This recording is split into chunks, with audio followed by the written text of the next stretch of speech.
एक बात मैं कह सकता हूँ कि यह जो पहचान मिली है, ये पिता की पहचान है या फिर उनकी खुद की पहचान है।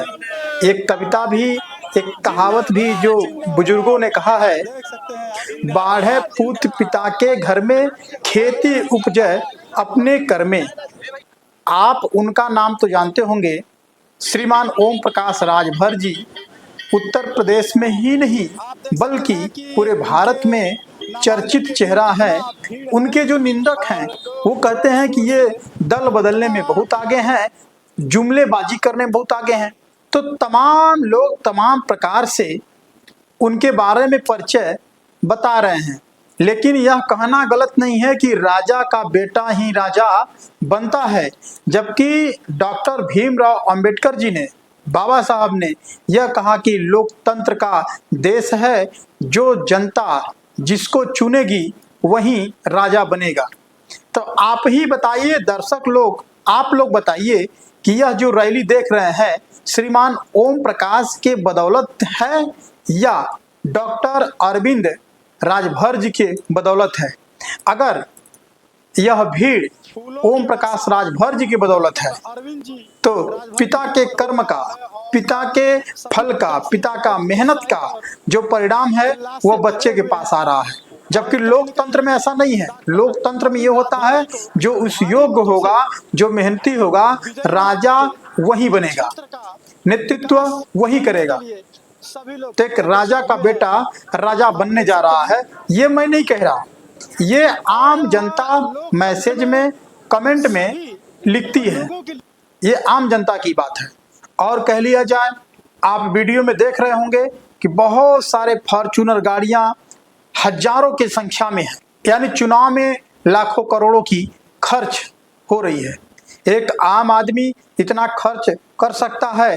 अपने जेबे की बजट और चूल्हे के आंच की गर्मी सब जानता है कि हमारे चूल्हे पे कितना आंच लगता है और हमारे जेब में कितना धन है, वो सब जानता है। लेकिन चुनाव का निर्णय स्वयं नेता नहीं करेंगे, चुनाव का निर्णय आम जनता करेगी, वो भी अपनी कीमती वोट दे करके। और मैं आम जनता से एक बात मैं कहूँगा, एक लेख में पढ़ा था कि शिक्षा वह शेरनी का दूध है जो पिएगा वह दहाड़ेगा। नरेगा में, मनरेगा में या 5 किलो चावल के लिए अगर कोटेदार के यहाँ लाइन लगाने के लिए सोच रखते हैं तो संभवतः मत रखिए। पढ़िए, शिक्षित बनिए और आगे बढ़िए। और राजनीति में आप जैसे युवाओं की जरूरत है, राजनीति में उतरिए। 5 किलो राशन मत मांगिए, उनसे रोजगार मांगिए, अपना हक मांगिए, अधिकार मांगिए। और प्राइमरी विद्यालय हर क्षेत्र में खुला हुआ है। ये आप ठान लीजिए कि आपके बगल में अगर विद्यालय है, उस विद्यालय की शिक्षा व्यवस्था हम लोग मिल करके सुधारेंगे। प्राइमरी विद्यालय से 5-5 बच्चे अगर टॉप करते हैं, सरकार के साथ कदम से कदम मिला करके आपको भी चलना होगा, तभी शिक्षा जगत में एक नई क्रांति आएगी। बकिया 1 जून को वोट होने वाला है। वोट आप चेहरा देख के मत दीजिए।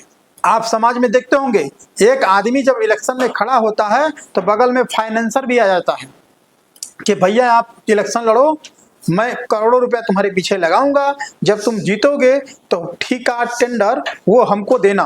तो एक तरह से ये व्यापार हो गया, ये समाज सेवा नहीं है, एक तरह से ये व्यापार हो गया। आप वोट देने से पहले ये देखिए कि कौन फाइनेंसर लेकर के फील्ड में उतरा है और इतना प्रचार प्रसार में गाड़ियां उतार रहा है, तो इसका पैसा कहां से आ रहा है। क्योंकि जब वो फाइनेंसर उसके पर पैसा लगाएगा तो वह नेता जिसको आप अपना चिंतक समझ रहे हैं, वह आपके लिए काम नहीं करेगा, उस फाइनेंसर के लिए काम करेगा। तब फिर काहे को? आप तो अपना कीमती वोट दिए हैं, धूप में जाकर के अपने नेता को चुने हैं और 5 साल आप झेलिएगा। तो 5 साल झेलना न पड़े इसलिए आप सही नेता को वोट करिएगा, आपके अधिकार के हक में बात करें। ऐसा चुनाव करना है। RKS 24 news. जय हिंद।